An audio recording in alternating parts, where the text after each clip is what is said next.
The story goes, the gods, when they first arrived in Japan, they got there by the assistance of sky rock boats. And Ishi-no-Hoden is also said to be one of the representation of these boats of the gods that used to fly from the Korean peninsula all the way to Japan when it was still attached to the Korean peninsula. If you look at the entire structure, it's been hollowed out like a big bowl. So it's almost like the bowl it's collecting something. It's pretty obvious that it's drawing in the power of some star or something on the horizon.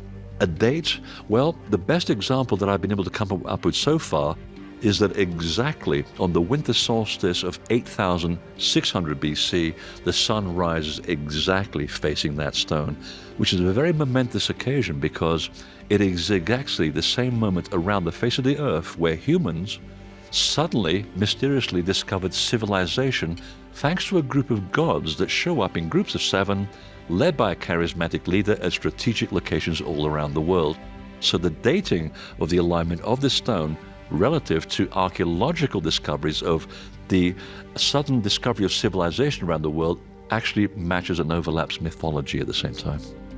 It seems to have no obvious function other than it looks like it should have formed a piece of architecture that simply doesn't exist.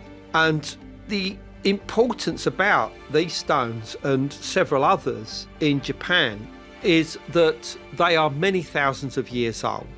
They are clearly not part of any tradition that we can associate with Japan over, let's say, the last 2,000 to 3,000 years of recorded history. Southeast of Ishi-no-Hoden, the landscape holds several stone relics that deepen the pre-Diluvian mystery in Japan. In Japan, there's a village named Osaka, and in this village, there are literally dozens of super megalithic stones. But not just any megalithic stones. These stones are cut with advanced technology. There's even evidence of tool marks on some of these stones. And these stones are interesting because they actually resemble similar stones in Pumapunku, halfway around the world on a mountaintop.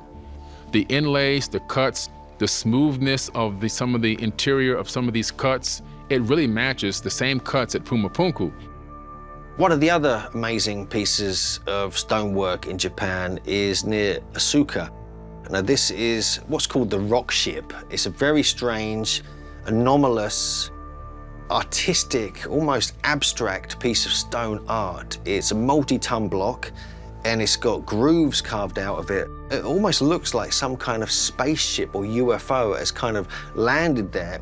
And so this is another one of these obscure pieces of stone art that we find in Japan. And again, no one knows who put it there, no one knows who carved it, and yet it shows extremely high levels of sophistication. So we have to question who actually built these amazing sites that we find in Japan.